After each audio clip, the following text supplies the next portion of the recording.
Hello, welcome to another episode of Mind Matters. Here we interview eminent personalities and try to learn best practices used by them to handle adversity. Let's meet our guest today. So, friends, please allow me to introduce our guest for the day. She's Iqbal. She's an MBA from Xavier Institute of Management and did her Bachelor of Science degree in chemistry from Delhi University. She was head of analytics at Lowe's India, vice president of analytics at Genpact, director of analytics at Target, overseeing a 550-person team. After 20 plus years of predictive analytics leadership experience for multi-billion dollar companies, she is now co-founder and VP at Xylotech, an America-based company. Apart from that, despite facing serious health problems for many years, she runs one half marathon a year. And A she month. has been on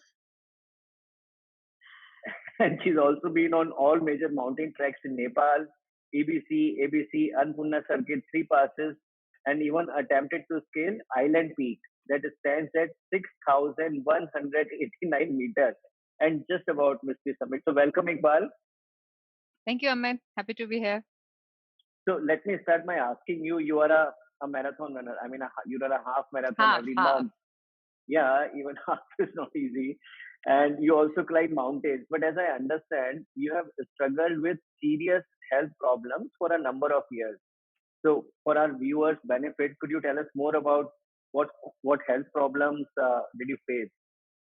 So even from childhood, I used to have a lot of body pains, and I thought that is what everybody gets. And then in 2007, one day when I was running, those days I used to run almost every day, not very long, 5 to 7 kilometers.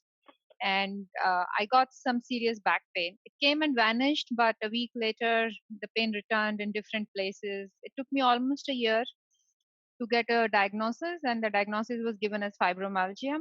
Um, very simply put, if orthopedics can't find anything wrong with you in terms of source of pain after realizing MRIs are clean and X-rays are clean and scans are clean, they call it fibromyalgia. And that time, I undertook the treatment, whatever was the standard treatment. There is a drug called Lyrica in US. Its generic name is pregabalin. Started with that. That didn't work for me. We changed the drugs, and it just went on and on. And some special physiotherapy. It's called triggered point therapy and myofascial therapy. I took that for many years. The challenge with these therapies is that they make your muscles weak, and the weaker muscles get more pain. So it is like a downward spiral, right? You need therapy for pain. You take therapy, your muscles get weaker. Your doctors don't allow you to work out. The medicines make you gain weight because they give you carb cravings. So overall, even though earlier I had weight challenges, but I had managed to get my weight down from, from a very high of 92 kilos to a very acceptable weight. But this time, because I couldn't exercise because of pain, and then when you're in pain, you're looking for comfort in food and alcohol, things were just worsening. So in the middle of all this craziness, I found the courage to do Vipassana, one of the meditation courses. I think whether it's art of living, Vipassana, or whatever speaks to you, I think you should do it, because for me it was very useful. And there was no particular reason I chose Vipassana. It was just the center was here. Somebody had given me a book, in 2008, and in 2009 I said, let's just do it, and it helped me a lot. And then I tried some naturopathy treatments. There is a Jindal center in Bangalore, and I realized food makes a big part of what causes my pain to go up and down. That's where I also learned how and why we should do 2 meals a day. So slowly over time, 2012 onwards, I started recovering. I added yoga because I had read books how yoga kind of connects your mind and body. Because through Vipassana, I also learned that fibromyalgia is not just a physical syndrome. It's a psychosomatic issue. It's your deep rooted emotional challenges, maybe of even past lives, if you believe in those. They are causing you pain because you haven't dealt with them. So Vipassana partially helped deal with those, but at the same time, I think yoga helped connect my mind and my body, and things started to heal. I won't say I'm cured. I'm still in pain 24 by 7. Something or the other always hurts. but I realized that pain would be there, whether I have fun, whether I climb mountains, whether I go running, and even if I don't do all this, pain would be there. So might as well enjoy life, do what you like to do and just accept that pain is part of everything else around you, like bad traffic or right now coronavirus. Amazing, Iqbal. I remember watching a movie, A Beautiful Mind. So the Yeah. person, he has hallucinations, and then he accepts that he has hallucinations, and he learns that I have to do whatever I have to do along with these hallucinations. So, but it's not it's not as easy as you are making it sound. It's like a movie story, living continuously with pain and despite that achieving your goals. So, how do you handle adversity, Iqbal?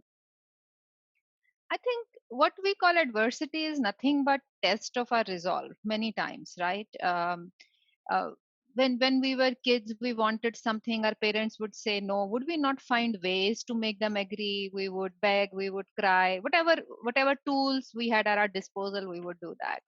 But as adults, I think sometimes when adversity hits us, and I'm not talking about things like you absolutely have no money, no opportunities, people dying of famine or this thing in very, I'm just talking about in a day to day life when we are faced with challenges, we somehow start to dwell on the negatives.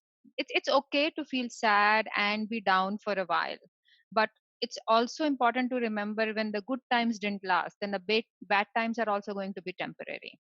And that's another thing I learned from Vipassana and my trekking is that don't get too attached, don't get too attached to things. We like certain weather, so when that weather goes away we are a little unhappy. We like certain kind of food, we don't get it for some time because we are traveling, we get miserable. When you have it, enjoy it, have fun, live life. And when you don't have it, accept it, fine, it's part and parcel of life. And again, the days will change, time will change, and you will have what you want, or maybe even more. So I like this statement of yours, Iqbal, that it's okay to feel down for a short period of time. Because I mean, you take the analogy of cricket. So coaches, they say that there will be more failures than success to every batsman because the average cannot be 200. You cannot score a Yes. double century. So it's Yep. okay to be down for a while because we are human. So the lessons I have learned so far is meditation is one thing, then naturopathy, and then yoga. So these are the three pillars on which you were able to bounce back. And Yes. okay, and you were telling me some time back that within 6 months, when you started all these alternate healing therapies and your life has started getting back to shape, within a period of 6 months, you lost some 25, 30 kilograms. Yeah, that was early on when I had become 92 kilos. That time I had designed my own diet with pen and paper and got a weighing, this kitchen weighing scales where you weigh everything in small quantities because I had seen those pictures of me. Those days you used to, click pictures, develop them, and then you see and you're like, oh my God, what have I done to myself? It was a result of, 18-hour work days, 6.5 days of working every day and not paying attention to health. But because of that, I knew that health is very important. You lose health and you lose everything else. You need to have health. That's why they say health comes first and then wealth. You can have tons of money, but if you don't have health, you're not going to be able to enjoy it. So, any life-changing experience, Iqbal, that you might like to share? I have had quite a few, but I think for me, something that I will always remember when I did my first big hike in Nepal, it was in September of 2014. And, for whatever reason, for most part of the hike, I was alone. I was sometimes fast, sometimes my group decided to take a chopper because they were too tired. And first, when I reached the Everest base camp, I was alone. It was, you should ideally reach it in the afternoon when the sun is kind of setting because it's on a glacier and glacier melts, makes the rocks very unstable. But for whatever reason, we couldn't do it in the evening, so we did it next day morning. So I was there very early morning because once the sun comes out, you shouldn't be there. So as I was standing there and there was this absolute silence except the wind, and a lot of people take videos and pictures, and so I had a Sherpa with me, your Porter Sherpa, and he took some pictures and he was doing some videos on his phone. I was standing there and I could literally hear the glacier melting. You can hear the sound of the water. You can hear the rocks moving. That was like, oh my God, if you just stop and listen, you can even hear a glacier melting. And then my return journey was alone. It was a 3 days of walking all the way back to Lukla for a flight to Kathmandu. And during that time, I understood what does it mean to be in the present. It was like if I was tired, I would sit down. If I was thirsty, I would have water. If I was hungry, I would have food. And I think that is a lesson you have to experience. I mean, we keep hearing, be in the now, don't worry about future, don't think about the past. But Vipassana talks about experiential wisdom, and you can read all the books, you can listen to all the theories, but unless you experience it, you are not going to understand what it means. So I think for me, that that experience of walking alone for 3 days, that was life changing in many ways. You'll say trekking is like meditation in a way, or Oh running yeah, is it? both of them are meditation for me. I don't think of anything else when I'm running or hiking. Very nice, very nice. So I also remember one another incident you shared with me some time back. So when you went for a hike for the first time, the instructors, because you were lagging behind because of the weight you had that time, so they were betting amongst themselves that at which point is this girl going to quit? But then you proved them wrong and you finished the entire track. So tell us more Yes, about that. so it was a basic mountaineering course at HMI, Himalayan Mountaineering Institute, the first mountaineering institute built by Tenzing Norgay in India, in Darjeeling. And HMI is infamous for its very hard trek to the base camp, because after you do some 7 days of theoretical training and some physical activities at the center in Darjeeling, you are supposed to do ice wall climbing and other stuff at the base camp. Now, base camp is at around 15,000 feet, not very high. I mean, if as compared to the other treks I had done before that.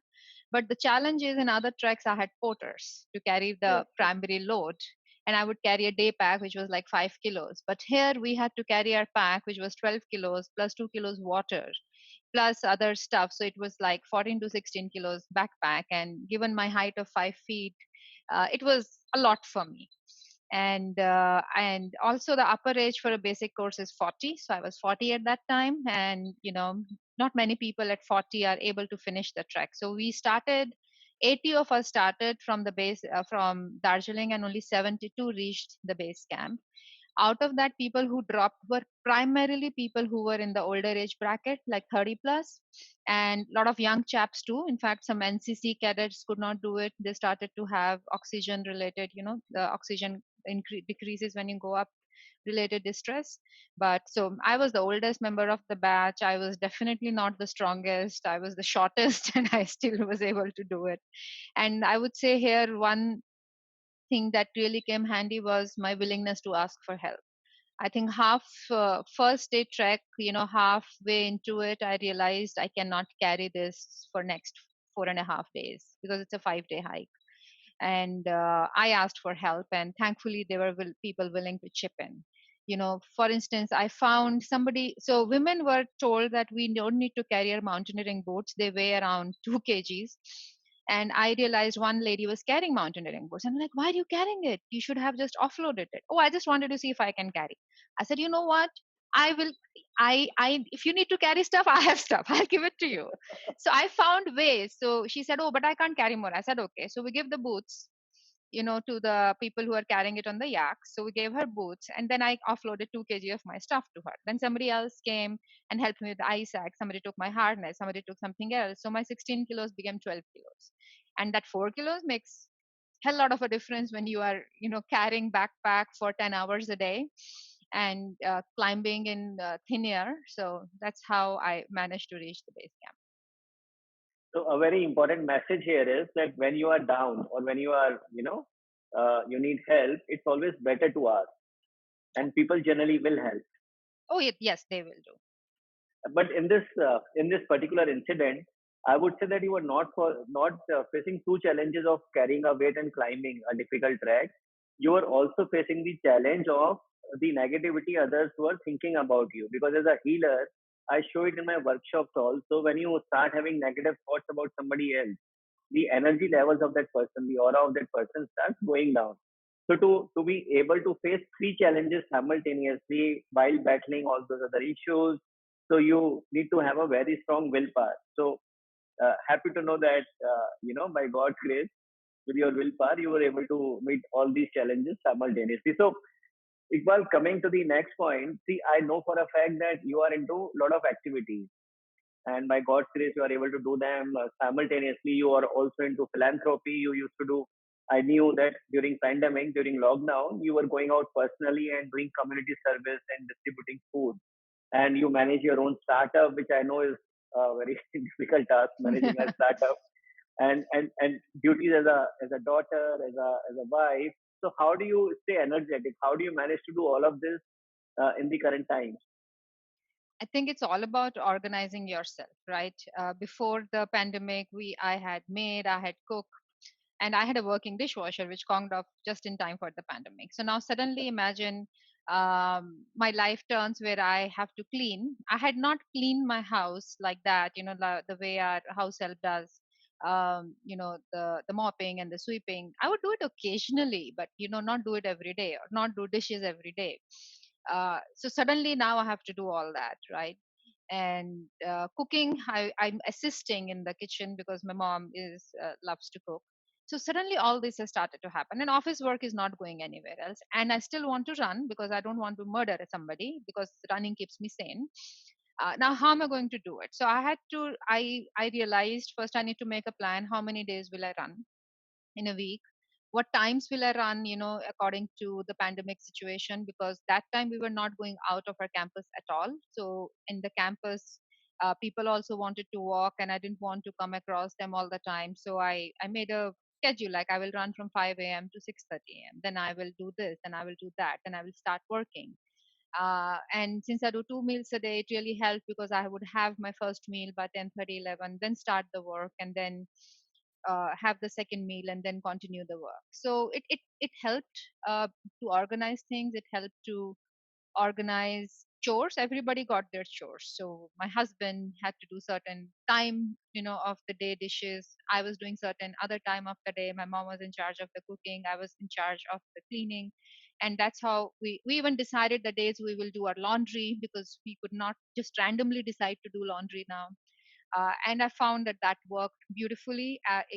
Kind of having a calendar, and certain activities are being done weekly, bi-weekly, once a month, and those are all on my calendar or my husband's calendar, depending upon who the owner is. We get alerts and we do it. It sounds very corporate-ish, but that's the only way I could have managed so many things, and not drop the ball on anything. See, I remember reading a saying which I never used to understand. So the saying was, if you don't plan for success, you plan for failure. So I used to think that who plans for failure? Obviously, we are planning for success. But recently, and now listening to your schedule, this gets reinforced that this is how planning is done. You schedule everything, and then you do all those things. So what time does your day start? What time do you get up? I get up the days I'm running. I get up at 4:30 because I want to be out of the door by 5:30 and be home before 7 on most days. Today was a long run day, so and then after a long run, there are four of us. We like to go for breakfast. So earlier we used to run together. Now we run in a file, one behind the other, keeping 10 feet distance. It's kind of funny, but it works. And we go for breakfast, and we all sit on different tables, but it's we can still chat with each other. So really long runs, I'm home a little later, but most of the time I'm home by 7, and my rest of my day starts at 7. And how do you handle the time wasting activities, like watching WhatsApp, social media, watching television, so watching emails again and again, checking their mobile phones. So a lot of people have found waste a lot of time. Like in office, when we used to go there, a colleague would come and ask us to go out for a cigarette. He would be going out and he would tag us along. So similarly, there are other time wasting activities. So how do you handle those? So at work, I think once I joined Target in 2006 and I had a lot of workload, I started working the way Americans do. When they come to work, they don't socialize. They don't go and stand at somebody's desk and chat. They don't take coffee breaks. A coffee break is a meeting with coffee. A lunch break is a meeting with lunch. They will come to work on time, 7 in the morning, and they will leave by 3, 4. And they are done and they go home, they enjoy time with the family, and I really loved that culture. I said, this is great. When I'm at work, I should just give it 100%, and then when I leave work, I should just close not just the laptop but my mind also when it comes to work. So even it back in 2001, when I was just an analyst in GE, I remember that the partners used to keep staff meetings Friday morning, which is Friday evening my time. And I told them, you know what, can we do it some other day? Because I would like to start my Friday early. I've been waiting all week to go out, meet with my friends, have a drink or two. And now, if we finish the meeting at 10 p.m., it's just too late. I'm exhausted. And they listened. So, one thing was, I would speak up even when I was just an analyst. I said, can you move it? And they were more than willing to move. They just didn't know, or maybe they didn't realize that it's Friday evening in India. So that was one thing. The second thing was when the smartphones came, everybody is like, wake up, check the email, wake up, check the email. And I was very clear that I don't want to see an email when I wake up, because one, I can't do anything about it till I log in into my computer. I'm even now, I'm not very comfortable responding to emails on phone, and it will ruin my morning, it will ruin my workout or run that I'm doing. So those days, the phones really had terrible batteries. I'm not talking about Nokia, I'm talking about the smartphones. So I would just let them die, and then put them for charge away from my bed. And then next, when I wake up in the morning, it's not there. It wouldn't even strike me to go look for my phone and check the email. Once I would be in the car on the way to office or reach office, I would do it.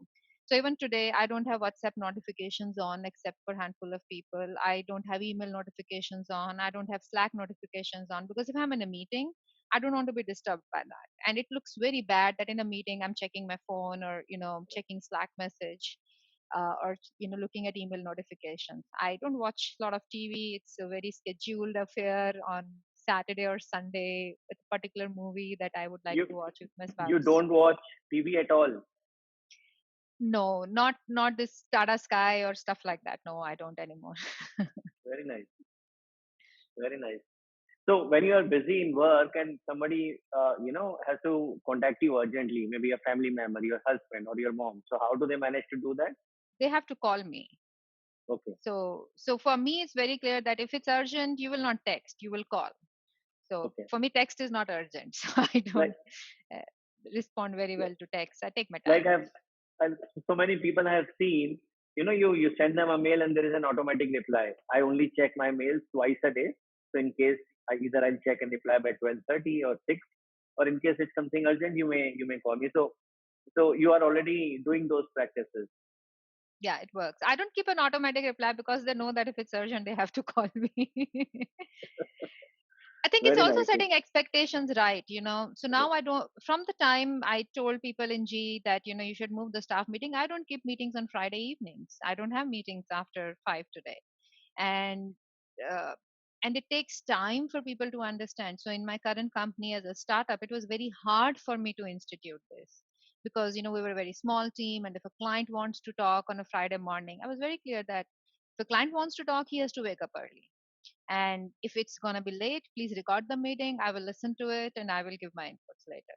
And now, so my co founder is like, how have you trained everybody to not keep meetings on Friday? I said, it's consistent messaging. Because if I accept one meeting, then they will set up another and they'll set up third. So I just keep telling them, please, not on Friday, please, not on Friday. So that also helps. Okay, so any one last message for our viewers. So because people are very stressed nowadays and they have become sort of bored, staying at home and working.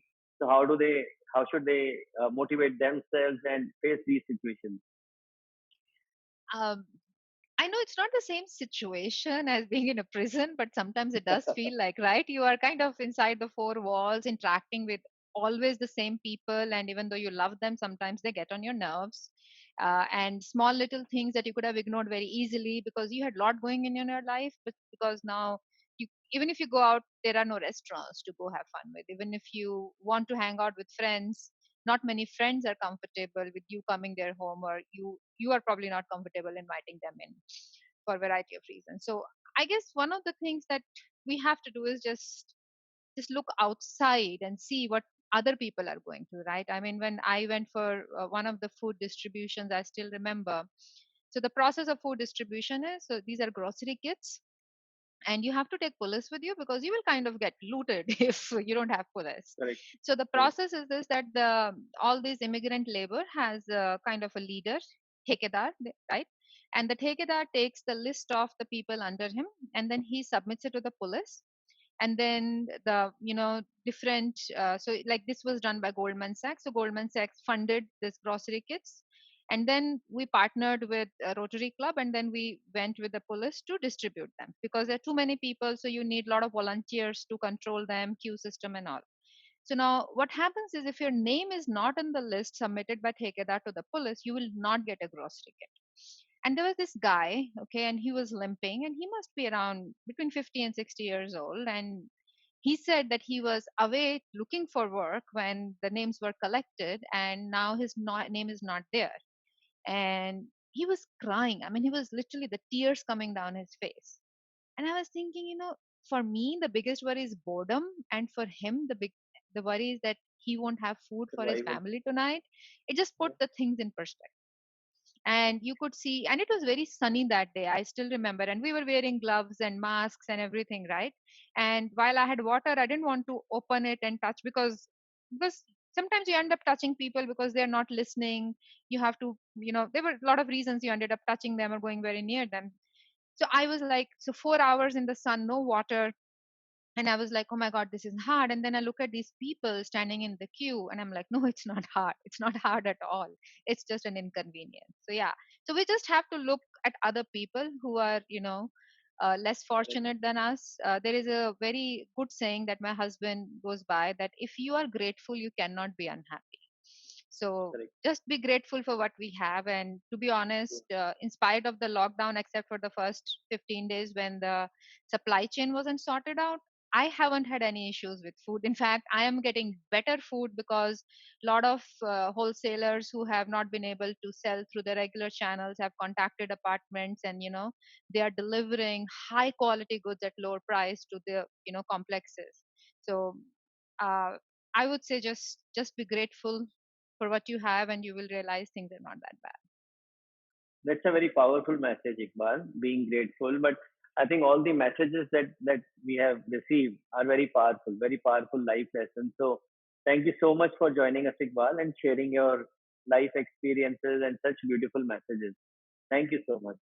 Thank you, Amit, and thank you for doing this series. I think this is important also, right? Somebody should think of talking to people and kind of recording it and spreading it. So thank you for the effort.